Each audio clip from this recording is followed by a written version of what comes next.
Olá, gente. Bom dia, boa tarde ou boa noite. Meu nome é Jennifer, eu sou bolsista do Pré-IF e orientada pela professora Amanda e coordenada pela professora Sandra Medeiros. Hoje eu vou falar um pouco sobre os ciclos biogeoquímicos, mais especificadamente sobre o ciclo da água, do carbono e do nitrogênio. Então, para contextualizar essa aula, eu queria falar um pouco sobre o que são os ciclos biogeoquímicos. E aí eu trouxe uma lei lá da química, né, que vocês já estudaram, sobre Lavoisier, né, que Lavoisier é que vai falar sobre essa lei que diz que na natureza nada se cria, nada se perde e tudo se transforma. Então, esses ciclos vão dizer respeito à transformação, né, química e pelos meios ali físicos e biológicos de uma determinada substância, e pode ser a água, pode ser o carbono, e dentre tantas outras. E o que vão ser esses ciclos? É basicamente como se fosse o caminho de reciclagem dessas substâncias, né, entre os meios abióticos e bióticos, entre, né, os meios orgânicos e inorgânicos, e que podem também ser influenciados pelo homem, pelo tipo de elemento que você vai estar falando, e até mesmo pelo processo de decomposição. E para isso a gente, inclusive, precisa de uma reserva e também da ocorrência de reações químicas para que essas transformações possam ser possibilitadas. E a gente tem uma divisão, né, que é entre o ciclo gasoso e o sedimentar. E essa divisão, ela vai estar falando justamente pelo estado físico em que essa substância a ser, né, discutida vai se encontrar. Então, quando a gente fala de ciclos gasosos, são aqueles ciclos, por exemplo, do carbono, que se encontra em grande parte na atmosfera, e do nitrogênio também. Já os ciclos sedimentares é, por exemplo, da água, que está ali na crosta terrestre, tudo bem? Então, vamos lá começar falando um pouco do ciclo do carbono. Eu trouxe aqui o significado de ciclo para vocês entenderem, que diz respeito, né, como eu havia comentado, a uma série de fenômenos, fatos ou ações de caráter periódico e que vai partir de um ponto inicial e vai terminar, né, com a ocorrência deste mesmo ponto. Então, sempre que acabar, vai estar ali começando novamente de uma maneira cíclica, como o próprio nome sugere. No caso do carbono, a gente pode encontrar ele na natureza de diferentes formas, tanto em forma de óxido de carbono, de dióxido de carbono e até mesmo na forma do gás carbônico, que é o C2. E é muito importante a gente estudar o ciclo do carbono, justamente porque ele compõe tanto compostos orgânicos, tanto aqueles compostos inorgânicos. Ou seja, esse elemento, né, que tem número atômico 6 e massa 12, está inserido tanto nos meios abióticos, tanto nos meios bióticos, né? Então, quando a gente vai para os compostos orgânicos, todos eles contêm carbono, tudo bem? Então, é importante exatamente por isso, tá? Então, apesar dos demais ciclos que a gente tem, inclusive do enxofre, do oxigênio, a gente vai estudar os principais, que são do carbono, do nitrogênio e da água. No ciclo do carbono, a gente tem essa divisão, né? Que é entre ciclo biológico e ciclo geológico, onde no ciclo biológico, a gente vai falar um pouquinho mais que é sobre o fluxo energético que tem entre os animais e as plantas. Já no ciclo geológico, as transformações que o carbono passa na natureza, né, nos meios físicos. E aí essa parte a gente não vai precisar falar tanto, mas é importante vocês saberem que existe essa divisão. Além disso, o ciclo do carbono vai possuir ações antrópicas, que significa o quê? Que ele pode sofrer, igual eu mencionei, a influência do homem, tudo bem? Então, no ciclo do carbono, a gente vai ter a saída do elemento do meio ambiente, depois vai ter a assimilação pelos seres vivos e a devolução novamente para o meio ambiente. E isso novamente, né, já que é um ciclo.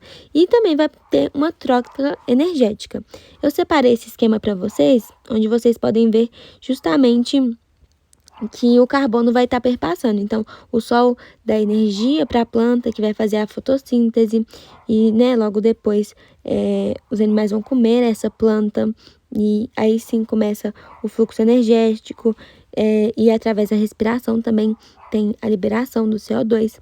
E aí eu coloquei em etapas ali, né, como que funciona o ciclo biológico do carbono, que se inicia com a fotossíntese e a quimiossíntese pelos organismos autótrofos e logo depois, né, vai para a cadeia alimentar. e começa ali, né? Já que a gente tem os organismos autótrofos como os de ordem primária. E aí, na fotossíntese, a gente vai ter a transformação, né, do carbono, do monóxido de carbono, do dióxido do carbono, que são compostos inorgânicos, em matéria orgânica. Aí eles vão entrar na cadeia alimentar, fazendo que o carbono participe do fluxo energético entre os herbívoros e os seres carnívoros também. E logo depois ele vai ser devolvido para a natureza pela respiração e pela decomposição, tá bom? E essa decomposição pode ser tanto daquela matéria de um animal, por exemplo, que foi morto, tanto pelas excretas desse animal. Tudo jóia? E como eu havia mencionado, a gente tem essas ações antrópicas, que são as ações realizadas pelo homem e, no caso do carbono, tem um efeito muito importante, um processo, né, muito importante no efeito estufa, já que quando a gente tem a intensificação, né, desses gases que compõem, né, que tem o carbono como componente, a gente vai ter a intensificação do aquecimento global. E com esses gases na atmosfera, a gente vai ter também a retenção de raios ultravioletas, que vai fazer com que a temperatura da Terra aumenta. E essas práticas, né, isso ocorre, esse maior índice de carbono na atmosfera vai ocorrer devido à prática de desmatamento, queimada e utilização também de combustíveis fósseis. Então, ao invés daquele carbono estar retido, né, nas plantas e no petróleo, por exemplo, ele é emitido na natureza, fazendo com que a gente tenha essa intensificação do aquecimento global. Agora a gente vai falar um pouco do ciclo da água, que também tem algumas divisões, mas que por hora não é tão importante. Eu coloquei em algumas figuras que a gente tem, né, a molécula da água, que é a H2O, que é composta de um átomo de oxigênio e 2 de hidrogênio. E além disso, a gente tem essas transformações físicas, de estados físicos que vão possibilitar essa ocorrência do ciclo da água. Então, a gente vai ter a evaporação e a transpiração, tanto dos oceanos quanto das plantas, como vocês podem ver no esquema, que vai transformar aquela água em vapor. E aí, né, através desse vapor, a gente vai ter as nuvens, e tudo influenciado pela luz do sol também, que vão condensar. E através dessa condensação, a gente vai ter uma precipitação e infiltração, fazendo com que a gente tenha essa repetição processual, tá joia? Então, vai ocorrer a precipitação, que é a chuva, e vai infiltrar, vai para os rios, e novamente a gente vai ter uma evaporação, que vai virar nuvem e tudo mais. O ciclo da água também é conhecido como um ciclo hidrológico, né? E ele é muito importante justamente porque é uma das substâncias mais abundantes da crosta terrestre. A gente divide ele em pequeno ciclo e grande ciclo, justamente porque a gente tem tanto essa fase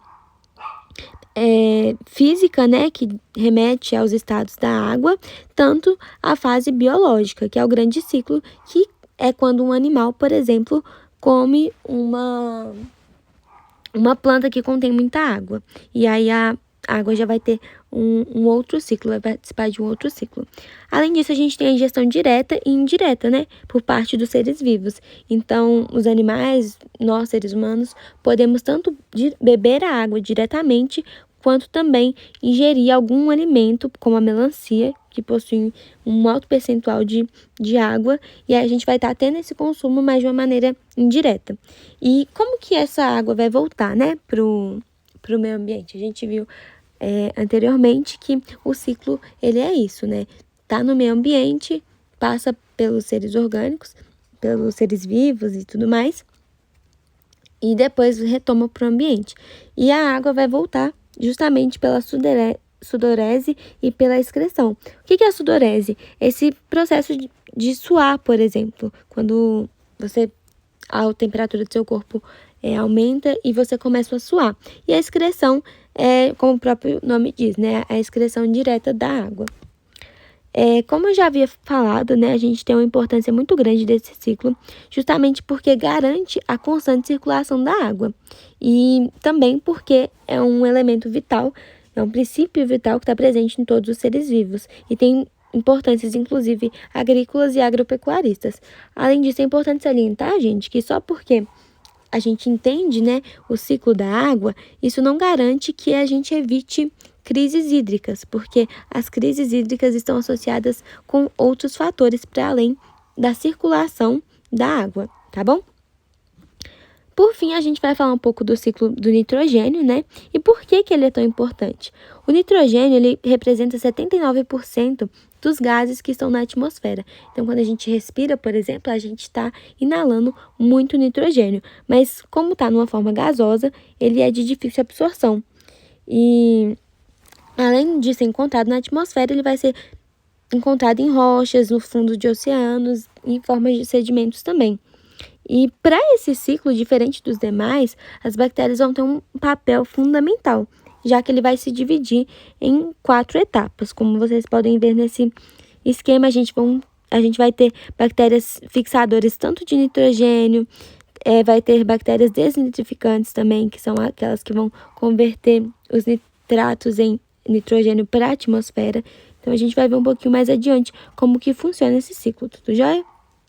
Então, a importância dele é justamente porque ele compõe os ácidos nucleicos de plantas e animais e também participam da formação de proteínas. E eles são fundamentais para a sobrevivência e reprodução da vida, já que eles fazem parte do nosso material genético. E sem o material genético, como que a gente iria reproduzir, não é mesmo? Então, exatamente por isso que ele está presente em todos os seres vivos. Então, vamos lá. Tem 4 etapas e essas etapas tem uma participação muito importante das bactérias. Então, a primeira etapa é a fixação, que é o nitrogênio que está presente na atmosfera, vai ser transformado em amônia pelo um grupo de bactérias que chama Rhizobium e que está presente nas raízes de plantas leguminosas. Então, a gente também tem uma fixação física, que é quando temos o nitrogênio na atmosfera e no solo, e através de descargas elétricas, como raios, ele é fixado ali na planta e no solo. Tudo bem? Então, aqui tem uma imagem, né, das plantas leguminosas que carregam essas bactérias e que vão, inclusive, sofrer uma relação de mutualismo. Quando a gente fala de plantas leguminosas, elas podem ser desenvolvidas em solos que não são tão férteis, justamente porque essas bactérias vão poder, tornar aquele ambiente apto para elas, justamente por conta dessa capacidade de fixar o nitrogênio. A segunda fase vai ser a amonização, que é o processo de transformação do nitrogênio atmosférico em amônia. Então, as outras bactérias fixaram o nitrogênio e agora a gente vai ter a transformação desse nitrogênio em amônia e que vai sofrer influência também da água, né? Então, a água, quando em contato com a amônia, né, que foi transformada e que está ali presente no solo, vai formar alguns íons, que são o NH4 e o H-. E logo em seguida, né, através dessa oxidação da amônia em nitrito, a gente vai ter depois uma transformação em nitratos também, tá bom? E a partir dessas transformações em nitritos e em nitratos vai atuar uma outra série de bactérias que são chamadas de bactérias nitrificantes. E vamos ter algumas transformações ali que são chamadas de nitrosação e nitração. Vocês não precisam saber esse nome, mas é importante, né? E dizem respeito à oxidação da amônia em nitrito e da oxidação do nitrito em nitrato. E a partir desses processos a gente tem a entrada na cadeia alimentar, que é quando o nitrogênio vai começar a fazer parte da planta e a gente vai poder ingerir essa planta e trazer ele para nós também, né? E vocês concordam comigo, né, que também tem que voltar para o meio ambiente, né? Então, a gente vai ter o processo de desnitrificação, que é um processo muito importante porque os nitratos, quando em alta quantidade no solo, eles fazem mal para aquele solo. Então, a gente vai ter o processo de desnitrificação, que é a utilização das bactérias desnitrificantes que vão transformar o nitrato em gás nitrogênio. E aí, esse gás vai voltar para a atmosfera e vai começar o ciclo todo novamente. Então, como vocês podem ver nesse esquema, a gente tem o nitrogênio na forma gasosa, que vai sofrer o processo de fixação e amonização no solo com a ação das bactérias, e as bactérias nitrificantes vão fazer a transformação da amônia em nitritos e em nitratos, onde a planta, né, a árvore, vai absorver, e logo em seguida as bactérias desnitrificantes vão transformar esses nitratos em gás nitrogênio novamente, tudo jóia? E agora chegou a hora de praticar. É um assunto um pouco denso, mas eu trouxe aqui alguns exercícios para vocês que são de fácil interpretação e vocês podem também ir lá na monitoria, né, para tirar dúvidas ou mandar mensagem no AVA. Aqui são as referências e vocês também podem contatar esses sites, né? O link tá aí para todo mundo. Espero que vocês tenham